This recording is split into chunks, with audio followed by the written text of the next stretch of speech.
I thought I'd go through the repair steps that I did on this Philco 112 radio. This is the wiring diagram that you've seen before. And the first thing that I did was to ohm out all the coils.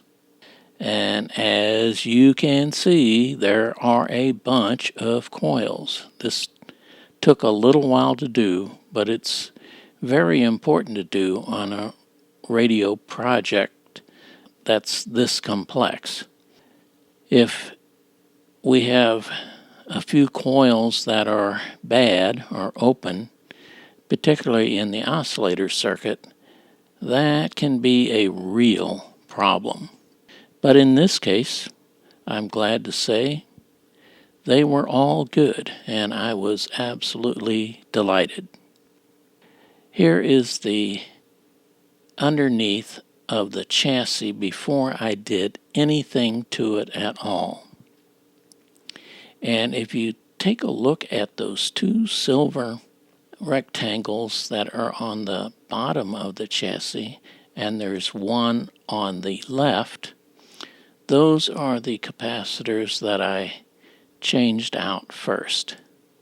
Now there's no particular order, but this is a 1932 radio, so you don't really have to test them. They're just bad.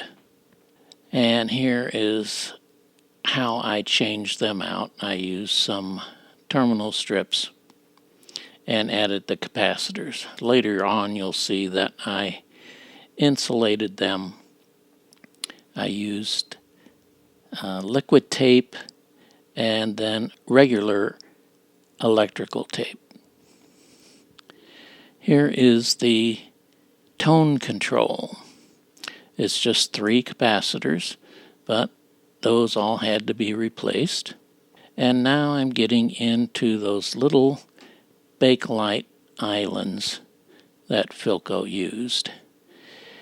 And I look in the wiring diagram and the drawings to find out what's in those Bakelite islands and then replace them with, in this case, new resistors and a capacitor. And the one that's in the center here, I looked up again to see what's in it, and it also had a resistor and a capacitor in it. And I did a whole bunch of those, and then we get close to the power supply, and then we have this big can that's on the chassis. Again, I looked things up and tried to determine what's in the can. And this is what I came up with.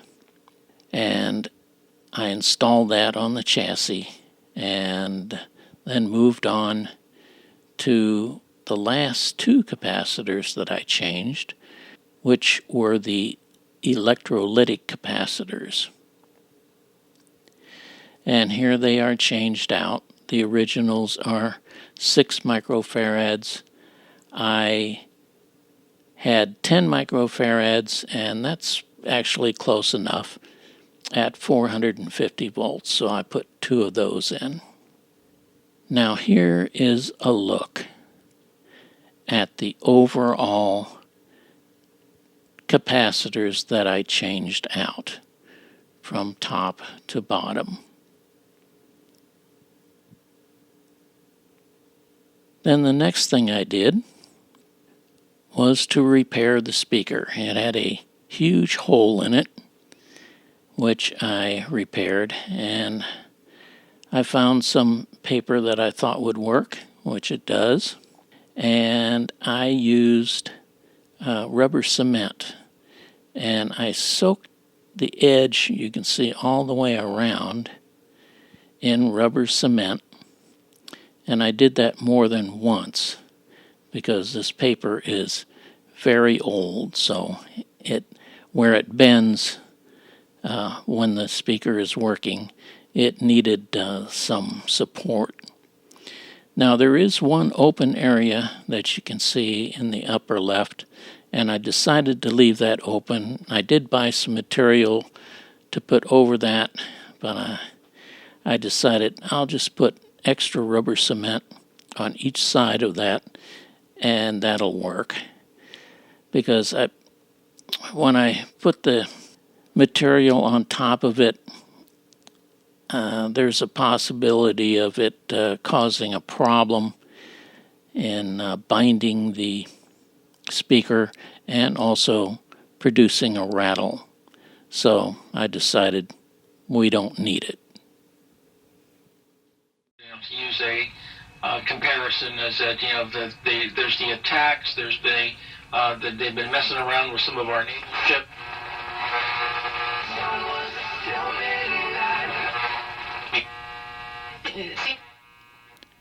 As you can hear, the radio plays very well, and this is very sensitive. I do live close to 2 AM stations.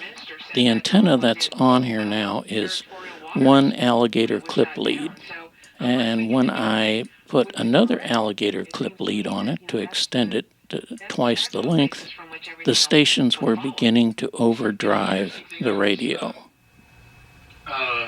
Thinking about was, thank goodness that this was a drone. Maybe 10 for both parties to get out of this, as opposed to if there was a life involved. Well, if you look at the map of some of you also like to see the tubes glow. Who are the folks who would be with us and who are the folks who would be against us if it gets to that point? Right.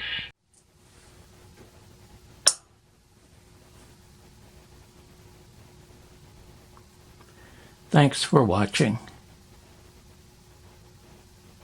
Is in the Minnesota plant. So for Marcia Fudge to mischaracterize, as she did, this guy who started out trying to help old people sign up for their benefits, and then found out that millionaires like him could take money away from people who really need it. So shame on